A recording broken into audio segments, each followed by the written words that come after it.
Dicen que en algún lugar del ruido digital existen señales que nadie debería escuchar.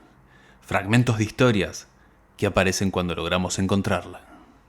Esto es Frecuencia Perdida.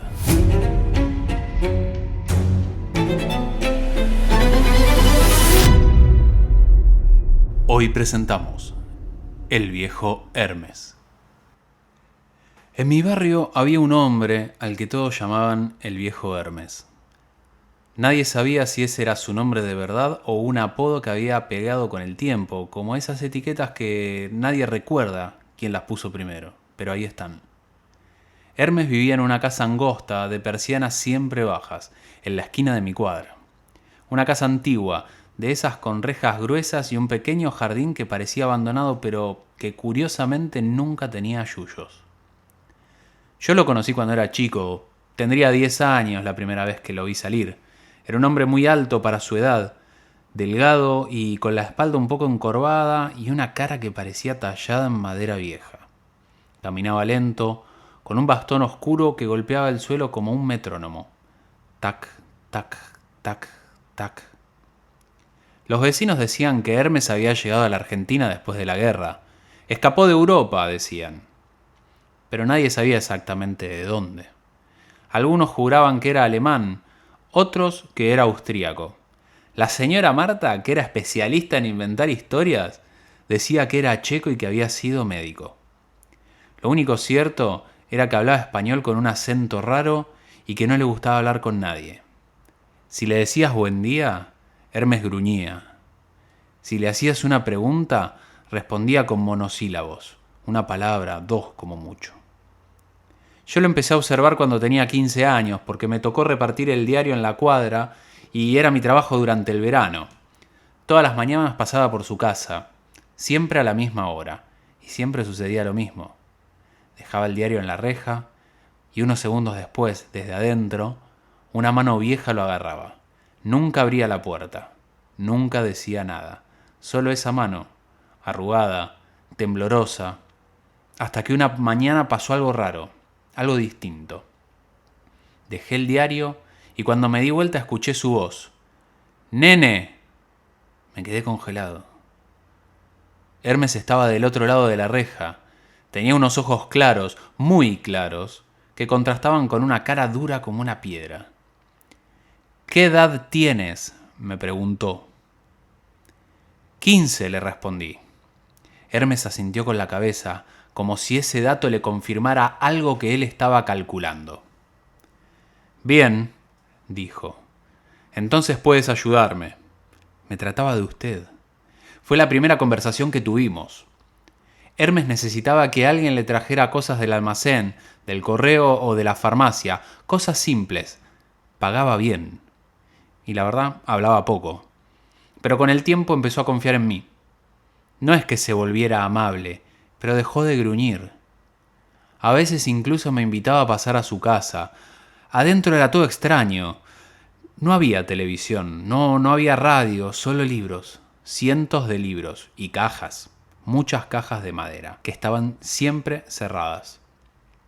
Un día le pregunté de dónde era, y se quedó callado un largo rato y me dijo, de un país que ya no existe.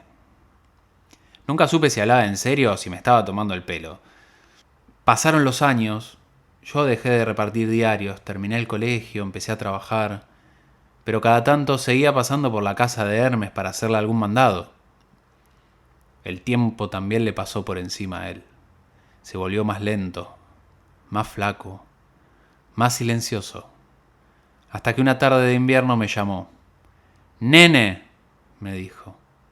Yo ya tenía 30 años, pero para él yo siempre fui nene. Entré a la casa, estaba sentado en la mesa de la cocina. Había una caja abierta frente a él, y adentro había muchos papeles, fotos y algo que parecía una medalla vieja. Hermes me miró fijo. «Pronto voy a morir», dijo. No supe qué decir. «Cuando eso pase», continuó, «quiero que hagas algo por mí». Empujó la caja hacia mi lado y se quedó mirándome. «Quiero que quemes todo esto». «¿Quemarlo?», le pregunté. Sí. ¿Por qué? Hermes se quedó mirando la medalla un rato largo. Porque hay historias que es mejor que desaparezcan. Yo asentí con la cabeza. No pregunté nada más. 2 semanas después, el viejo Hermes murió. Murió solo. Lo encontraron los bomberos cuando un vecino llamó porque hacía días que no lo veían asomarse por la ventana. La casa quedó cerrada y yo me llevé la caja. Durante días la tuve en mi departamento sin abrirla. La promesa era quemarla. Pero la curiosidad es una enfermedad fuerte. Una noche no aguanté más y la abrí. Había documentos en alemán, fotos antiguas, soldados, edificios destruidos, mapas y la medalla. Cuando la di vuelta, vi el símbolo. Un águila, un círculo y en el centro una esvástica. Sentí un frío en el estómago. Seguí revisando. Entre los papeles había una libreta de color rojo pequeña, con anotaciones prolijas, nombres, fechas, direcciones y algo más. Una lista de 17 nombres. El último estaba tachado. Era el de Hermes. Debajo, escrito a mano, había una frase en español, con tinta temblorosa. La deuda está saldada.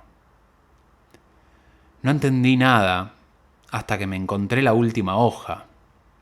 Era una foto vieja, en blanco y negro. Un grupo de oficiales nazis posando frente a un edificio militar. Y uno de ellos estaba marcado con un círculo de tinta. Pero no era Hermes. Rodeaba a otro hombre. Y abajo alguien había escrito su nombre. Hermann Krüger. Debajo, con otra tinta y mucho más reciente, decía, encontrado en Buenos Aires, 1949. Entonces entendí, Hermes no había escapado de la guerra, Hermes había venido a buscarla.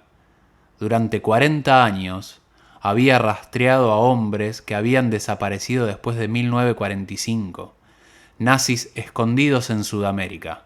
Los había encontrado, uno por uno, 17 en total. La libreta era su lista, y cuando tachó su propio nombre, no era porque fuera culpable, era porque su trabajo había terminado. Esa misma noche quemé la caja, todo, los papeles, las fotos, la libreta, todo. Pero antes de tirarla al fuego, miré la medalla por última vez, porque había algo que no me cerraba. La esvástica estaba rayada, profundamente rayada, como si alguien hubiese intentado borrarla con un cuchillo. Y recién ahí entendí algo más.